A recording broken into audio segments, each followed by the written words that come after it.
Coma में भी जा सकती है। किसी को भी आस नहीं थी कि वो बचेगी। सारा हमारा पर लिखवा लिया, अभी हम कुछ नहीं कर सकते, आप साइन करके दो।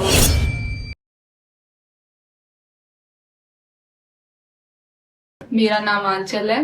मैं इस्माइलपुर गांव से आई हूँ। मैं यहाँ पे साजिद नाम स्पेशलिटी हॉस्पिटल में नर्सिंग स्टाफ पे काम करती हूँ। मेरी ड्यूटी ओटी डिपार्टमेंट में है। ये सब मेरे सतगुरु जी की देन है। उनकी रहमत से ही मैं यहाँ पे इधर हॉस्पिटल में ड्यूटी कर रही हूँ। मैंने मेरी स्टडी कंप्लीट की है, वरना जो मेरे साथ हुआ था उसके बाद तो किसी को भी आस नहीं थी कि वो बचेगी। जो मेरी बेटी के साथ हुआ है वो बहुत बड़ा है। बेटिया का एडमिशन करवाया था लॉर्ड शिवा में, जेएनएम में। तो इनकी लास्ट ईयर चल रही थी, पेपर देकर वापस इनके पापा जी के साथ आ रही थी। इसकी छोटी सिस्टर भी थी, ये बड़ी, इससे बड़ी है, वो दोनों जेएनएम का कोर्स कर रही थी।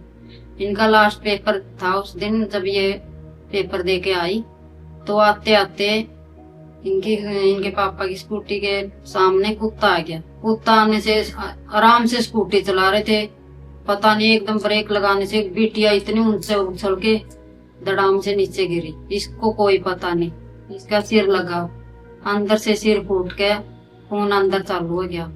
जब ये गिरे है ना, इसका सिर डिवाइडर पर लगा तो इसको गिरते ही होश नहीं रहा। तो फिर इसकी बड़ी सिस्टर थी, इसके साथ इनके पापा, उनको कुछ भी नहीं लगी, खरोंच तक नहीं आई, बस इसको लगी है। ये बीच में थी, फिर अपना डेरे वाले हॉस्पिटल में लेके आए। इधर लाने के बाद इन्होंने चेक किया तो रेफर कर दिया अपने दिल्ली का डॉक्टर है अपना बाजार में सिरसा। डॉक्टर के पास लेके गए तो उन्होंने बोल दिया भी कोई कुछ नहीं कह सकते इसके बारे में, अंदर खून चल रहा है, इसके दिमाग पे खून फिर गया, इसका सारा सिर खोल के ऑपरेशन करना पड़ेगा। मालिक कर सकता तो कर सकता, वरना हम तो कुछ नहीं कह सकते इसके बारे में। आप ये सोच लो भी ये कोमा में भी जा सकती है। डॉक्टर ने सारे टेस्ट कराए थे, जो भी होते हैं सिर के दिमाग के, सारे टेस्ट करवाए थे। तो जब उन्होंने सारा हमारा पर लिखवा लिया, अभी हम कुछ नहीं कर सकते, आप साइन करके दो तभी हम इलाज शुरू करेंगे। तो ये आईसीयू में शिफ्ट कर दी और बोल दिया भी कल या परसों ऑपरेशन होएगा इसका। फिर मैं वहां से आ गई, इनके पापा इनके पास रह भी, कोई और तो अंदर जा नहीं सकता।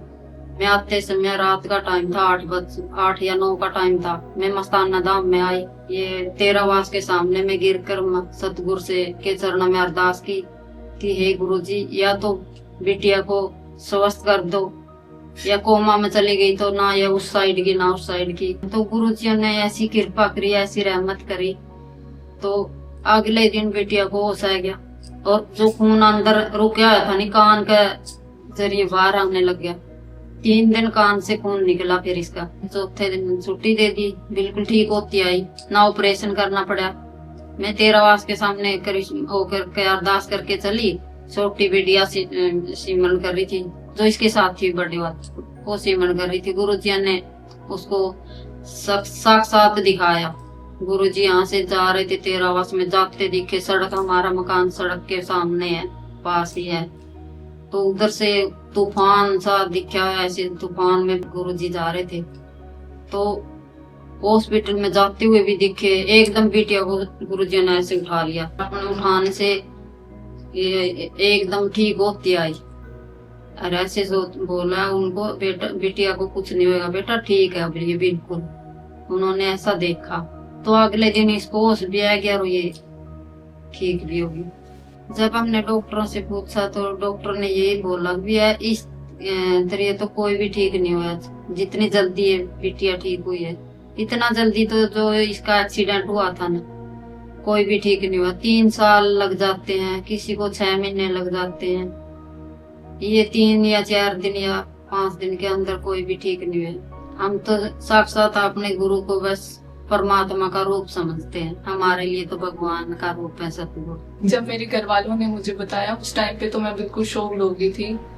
बस आज मैं जो कुछ भी हूँ मेरे सतगुरु जी की रहमत से हूँ। मैं तो बस लास्ट में मेरे सतगुरु जी का शुक्राना कर सकती हूँ, उनके अलावा मेरे लिए कुछ भी नहीं।